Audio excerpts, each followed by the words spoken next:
Depuis plus de 50 ans, il nous fait rêver. Western, drame, aventure, il a tout composé.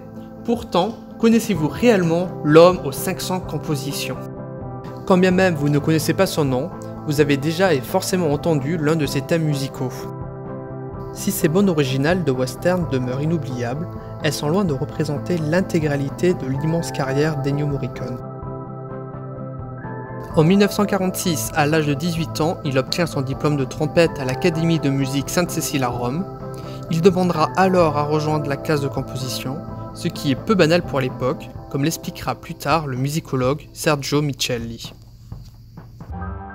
Pendant et après ses années de conservatoire, Morricone joue de la trompette dans les cabarets de Rome pour gagner un peu d'argent pour nourrir sa famille. Grâce à un ami de son père qui travaille à la RAI, une importante chaîne de télévision italienne, Ennio Morricone commence à faire des arrangements musicaux pour le petit écran. De composition en composition, il se fait une réputation et commence à composer pour le cinéma. Sous le pseudonyme de Dan Savio ou Leo Nichol, il signe alors ses premières bandes originales. Avec plus de 500 compositions pour le cinéma, Ennio Morricone est l'un des compositeurs les plus prolifiques du 7e art. Il a travaillé avec des grands compositeurs, on peut notamment évoquer sa collaboration avec son ami d'enfance Sergio Leone, avec qui il a composé des musiques restées mythiques, mais également avec plein d'autres réalisateurs comme par exemple Luciano Salce, Pier Paolo Pasolini, Henri Verneuil, John Carpenter et dernièrement avec Quentin Tarantino. Ennio Morricone compte néanmoins des rendez-vous manqués avec des grands réalisateurs, parmi lesquels on peut citer Stanley Kubrick qui lui aurait proposé de travailler sur son film Orange Mécanique.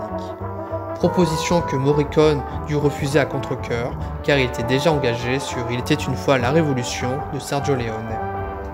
Une rumeur veut que le réalisateur italien ait refusé de libérer son compositeur sous prétexte que sa présence lui était encore nécessaire, bien que toutes les musiques avaient à ce stade déjà été composées et même enregistrées. Avec 70 ans de carrière et plus de 500 musiques de films, Ennio Morricone laisse derrière lui une carrière immense.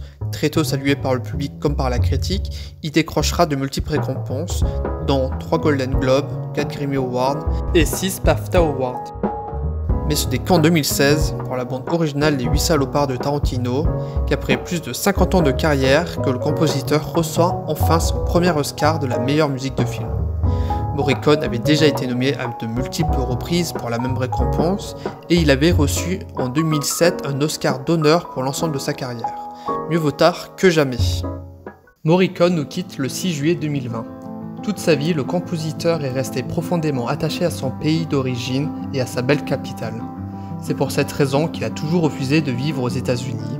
Un producteur lui avait même proposé une villa en Californie, mais il avait refusé, préférant rester à Rome. Ennio Morricone nous a fait rêver, écrivant des mélodies inoubliables qui resteront à jamais dans l'histoire de la musique et du cinéma.